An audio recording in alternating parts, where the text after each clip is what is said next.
Assalamualaikum warahmatullahi wabarakatuh. Perkenalkan nama saya Narif Rafetala dan di sini saya akan menjelaskan materi tentang waris. Di sini kita masuk ke pengertian waris secara umum dulu. Waris adalah harta atau kekayaan yang ditinggalkan oleh seseorang setelah meninggal dunia. Warisan itu bisa dapat berupa uang tunai, properti, investasi, dan benda berharga lainnya. Nah, di sini kita masuk ke pengertian waris menurut Islam. Dalam Islam itu warisan adalah perpindahan kepemilikan harta dari orang yang meninggal kepada ahli warisnya yang masih hidup. Hukum waris Islam diatur dalam Al-Quran dan didasarkan pada prinsip keadilan, kepentingan keluarga, dan kewajiban membayar utang dan wasiat. Lalu di sini kita masuk ke syarat waris, yaitu yang pertama, tentunya Pak waris itu harus sudah meninggal dunia. Lalu penerima warisan harus beragama Islam, lalu penerima warisan harus memiliki hubungan darah atau perkawinan dengan pewaris. Lalu yang keempat ada penerima waris harus mengetahui berita kematian pewaris. Terus lalu ada pembagian warisan harus berdasarkan laki-laki dan perempuan, dan yang terakhir ada penerima warisan tidak menyalahi pewaris. Lalu di sini saya akan menjelaskan tentang tabel waris. Di sini ada urutan dari yang pertama sampai yang ke urutan ke-28.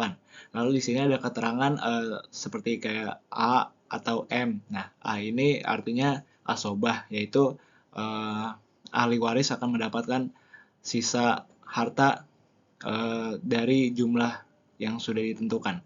Lalu M ini artinya masab, artinya ahli waris tersebut tidak mendapati eh, harta dari pemilik waris.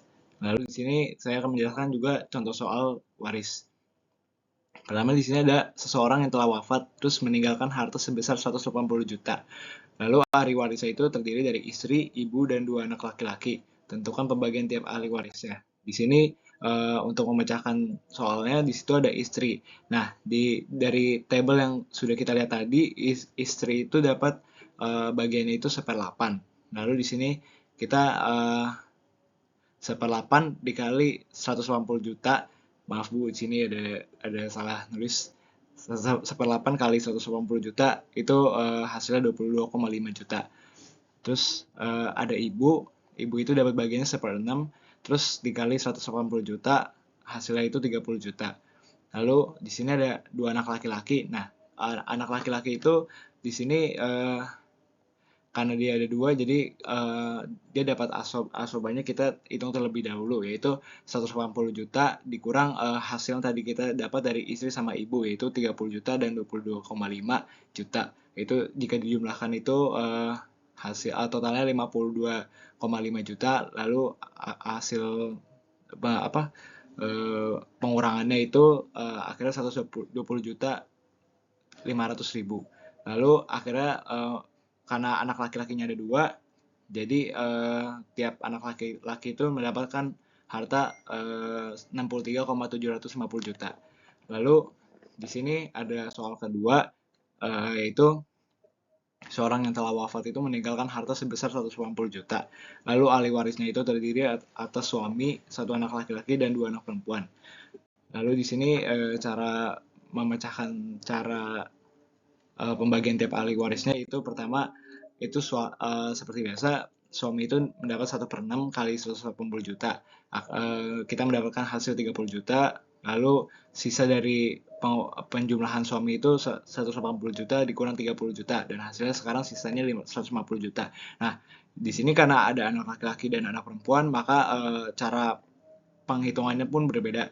Di sini dari anak laki ada satu anak laki-laki dan dua anak perempuan. Nah, satu anak laki-laki ini dianggapnya dapat dua bagian. Lalu kalau tiap anak perempuan ini mendapat satu bagian. Jadi di sini anggap aja satu anak laki-laki itu dua bagian dan dua anak perempuan itu dua bagian juga. Lalu dijumlahkan hasilnya dapat 4 bagian totalnya. Lalu di sini kita menjumlahkan yang buat anak laki-laki itu 150 juta dikali 2/4. Nah, di sini anak laki-laki itu mendapatkan 75 juta. Lalu di sini kita juga harus ngitung anak perempuannya, yaitu 150 juta dikali 2/4 juga, yaitu hasilnya 75 juta. Tapi karena anak perempuannya ada dua, jadi kita perlu bagi dua lagi untuk mendapatkan hasil masing-masing anak perempuan, yaitu 75 juta dibagi dua, yaitu sama dengan 37,5 juta tiap anak perempuannya. Sekian dari saya.